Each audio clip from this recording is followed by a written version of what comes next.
விமானம் என்பது நவீன கண்டுபிடிப்பு என்று நாம் நினைக்கிறோம். ஆனால் ஆயிரக்கணக்கான ஆண்டுகளுக்கு முன் இந்தியர்களிடம் ஏற்கனவே ஒரு வானூர்தி இருந்ததாக நம்பப்படுகிறதாம். அது யார் உருவாக்கியது தெரியுமா? லங்கையின் அரசன் ராவணன். வால்மீகி ராமாயணத்தில் கூறப்படும் புஷ்பக விமானம். இது ஒரு தனி விமானம், சுயமாக பறக்கக்கூடியது, எந்த எரிபொருள் தேவையும் இல்லை, விருப்பமான இடத்துக்கு பறக்க முடியும். இது ராவணனின் சொந்த சொத்தாக இருந்தது. அவர் சீதையை கடத்திய போது இதை தான் பயன்படுத்தினாராம். இது வெறும் கதையா அல்லது உண்மையிலேயே ராவணன் ஒரு பறக்கும் இயந்திரம் உருவாக்கினாரா?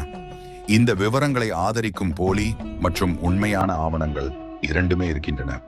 விமானிக சாஸ்திரா என்ற நூலில் பல்வேறு வகை விமானங்கள் பற்றி விவரிக்கப்படுகிறது. இந்த நூல் ஆயிரக்கணக்கான வருடங்களுக்கு முன்னர் எழுதப்பட்டதாக நம்பப்படுகின்றது. இன்றைய விஞ்ஞானிகள் கூட இவை பற்றி ஆராய்ந்து வருகின்றனர். ஆனால் இதுவரை கண்டிப்பான சான்றுகள் எதுவும் இல்லை. ஆனால் ஒரு கேள்வி, இந்த அளவுக்கு விரிவாக ஒரு பறக்கும் வானூர்தி பற்றிய விவரங்கள் எப்படி வந்தது? முன்னோர்களின் அறிவை மறக்காமல் கேள்வி கேட்க வேண்டும். ராவணன் விமானம் உண்மையா, கற்பனையா? நீங்களே முடிவெடுக்குங்கள்.